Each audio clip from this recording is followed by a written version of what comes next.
Before Easter, we started a series of talks on the general theme of stepping into the story of the city, looking at what changed lives look like in a variety of different life stages. Now, in case you don't know, my wife Jane and I are at the retirement stage of life, so it's appropriate that we consider that today. And I'd like to begin with a little story. About 6 years ago, when we worked at All Nations Christian College, we used to meet in small groups. One of the things we did was to pray for former students. And one day I looked at the prayer requests which had been sent in by a woman who used to be a missionary in Syria and Lebanon. And it said that she had studied at the college from 1935 to 37. I thought, that can't be right. I mean, I thought I was pretty ancient. Jane and I studied there from 1979. 1935? Well, I looked at her prayer form and there was a section that said details of current work. And she had written, retired. I am 102 and living in a retirement home. And then under prayer requests, she'd said, please pray for Christians in the Middle East and pray that I would receive enabling to fulfill God's purposes for me at this time. What a moving commitment. Would that we would finish well like that, thinking not of our own needs and our health problems and other things, but just committed to fulfilling God's purposes. Well, sadly, when we look at the leaders in the Old Testament, many of them, perhaps even the majority, did not finish well. For example, King David started fine. As you probably know, he's described as a man after God's own heart. And he refused to kill King Saul when he had a chance. He wouldn't allow a man who'd cursed him and thrown stones at him to be put to death. A man full of forgiveness. But at the end of his life, he told his son Solomon to take revenge on those who'd hurt him. God's desire is that we would finish well. Now then, friends, have you got your pension all sorted out? For those of you who've finished your studies, I hope so.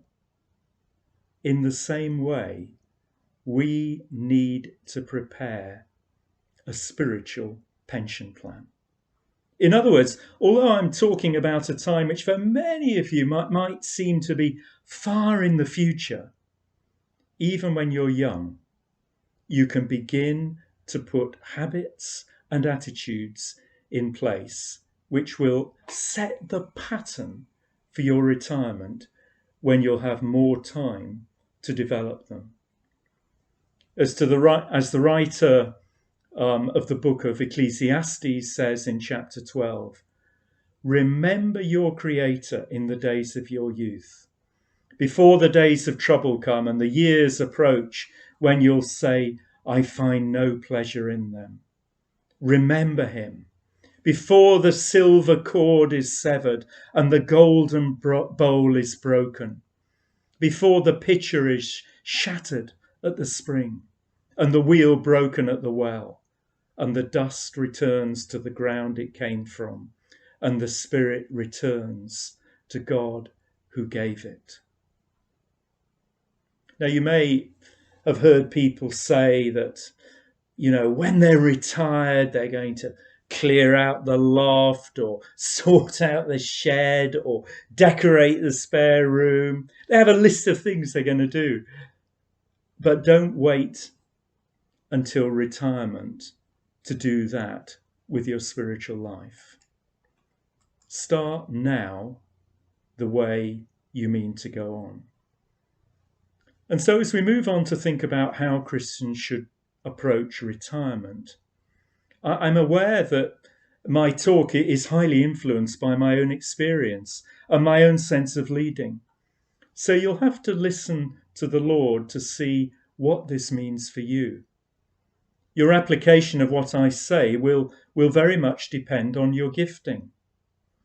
And to help us consider this theme, I'm going to look at the life of the prophet Samuel in his old age. Now, if you don't know very much about Samuel, he was the last of the judges who led the people of Israel before the time of the kings. He was born to a woman who became pregnant in an amazing answer to prayer. And then from his childhood, he helped Eli, the chief priest, and eventually he became the leader of Israel and shared God's prophetic word with the nation. He even helped them to gain a massive victory over the Philistines. However, when we reach 1 Samuel chapter 8, verse 1, after many, many years of ministry, we read that when Samuel grew old, he appointed his sons as Israel's leaders. But they were not good. In fact, further down in verses 4 and 5, we read that the elders of Israel gathered together and came to Samuel, and they said to him, "You're old. Your sons do not follow your ways. Now appoint a king to lead us, such as all the other nations have." And we know from God's words to him in verse 7 that Samuel felt rejected, thrown on the scrap heap. Now put yourself in Samuel's shoes. You've been top dog for several decades, but your plan to keep the leadership in the family hasn't worked out. And then worse than that, the people want to throw out the whole system of God-centered government that you've been promoting. I don't think you'd feel too good. You still get to keep the title of judge, but it's lost its power and influence. You're being pushed upstairs into some kind of ceremonial role. You're not the boss any longer. You might as well throw in the towel. Now, this is not easy for anyone, even in Christian ministry. A pastor who we know retired and found it really hard to settle in a church because he was being used to being the main person that people would look to and rely on. And it wasn't the case any longer. Another Christian we know, when he was elderly, became very depressed because he felt he couldn't do anything. And what made it worse for Samuel was that even when he warned the people that the king that they demanded would inevitably start throwing his weight around and treating them like slaves, not like my regime, thought Samuel, the people were adamant. They wanted someone new, someone young and dynamic. And in 1 Samuel 8, verse 19, they say, "We want a king over us. Then we'll be like all the other nations, with a king to lead us and go out before us and fight our battles." Now, you don't have to wait for retirement for this to be relevant to you. Someone is promoted ahead of you at work. Someone not as qualified as you. Or someone is chosen for a role in the church or the CU, which actually you'd been hoping to get. And the green-eyed monster suddenly rears its ugly head. What are you going to do about it? Well, what did Samuel do about it? He turned to prayer. And one of the things about being retired is that you can give time for prayer. Now look at chapter 8, verse 6. When they said, "Give us a king to lead us," this displeased Samuel. So he prayed to the Lord. Even after the people refused to change their minds when Samuel warned them of the oppression they would experience if they had a king, We read in verse 21 that when Samuel heard all the people said, he repeated it before the Lord. And on both these occasions, the Lord told Samuel to listen to the people, give them the king they demanded. And as he says in verse 7, God says, it's not you they've rejected, but they've rejected me as their king. They were wrong to ask for a king, but Samuel had to accept what they wanted. And sometimes the people who push us out or take over from us in our workplace may make a mess of things. And even when it's wrong, a mistake, or unfair, we have to accept it in the knowledge that God knows all about it. So Samuel appointed Saul as king. And moving on to 1 Samuel chapter 12, in verse 2, he tells the people, now you have a king as your leader.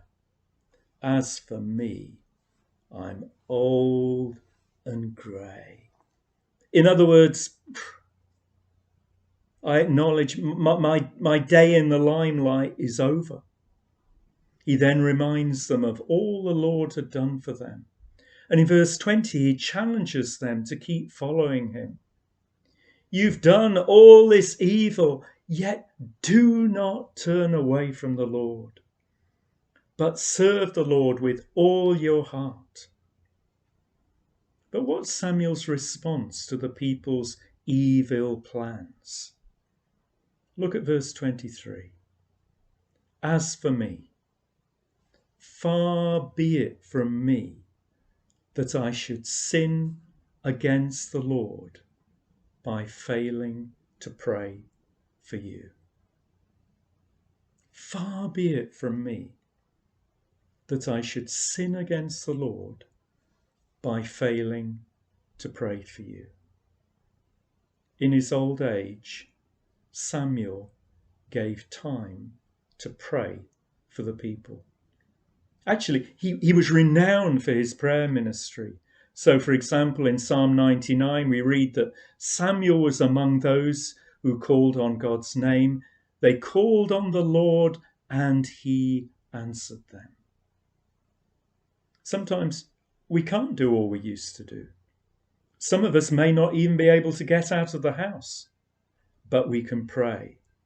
And that is perhaps the most important thing we can do. Samuel gives us an incredible example of intercessory prayer. That is, praying to God on behalf of other people. In Samuel's case, he gladly prayed for the people who'd booted him out. We often focus on praying for ourselves, which is fine, or we focus on just waiting in God's presence, which is also fine. But sometimes we forget how important it is to pray for others. Samuel felt this burden to pray so strongly that he said it would be a sin against the Lord if he didn't pray for these people. Praying for others is that important. And you can start now. I know you don't have as much time as someone who is retired. Don't feel guilty about that. But you can start small and build up. Begin by praying for the people you know, your friends, your workmates, church folks. Your prayers will make a difference. If you think you've got too many people to pray for, divide them up. Pray for different ones on each day of the week. Some people use PrayerMate, which is a Christian prayer app, to help them do this.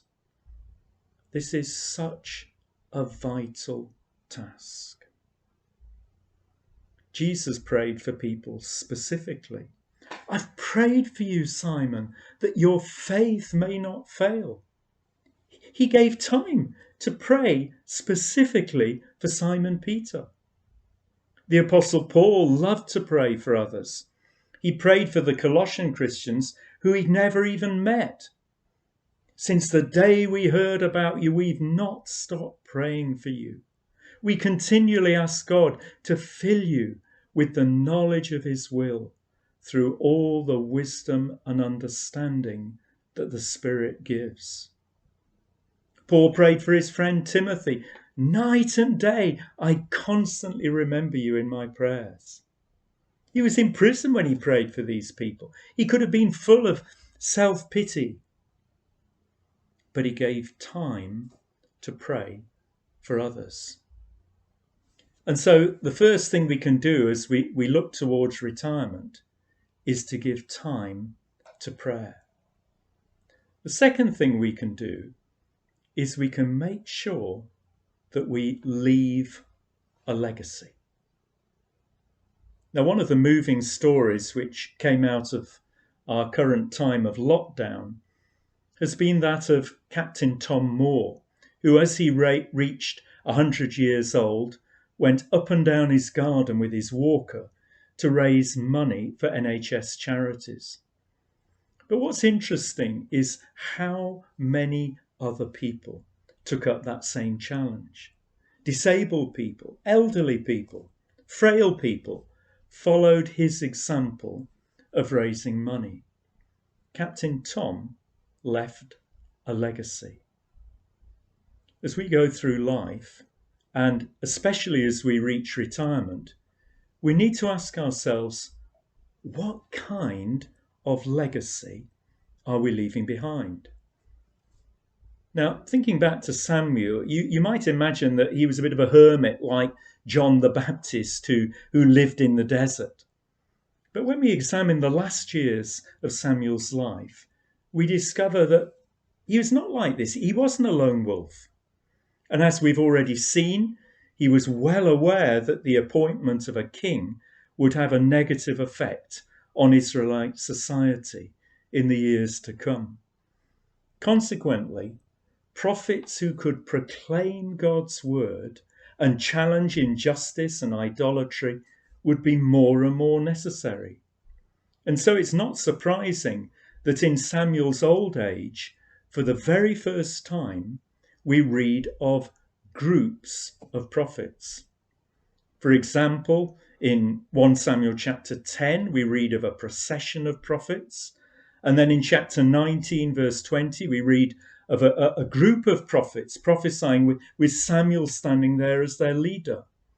And it seems that he set up schools to prepare other prophets. In a similar way, following after this, Elijah at the end of his life gave time to training Elisha and other groups of prophets.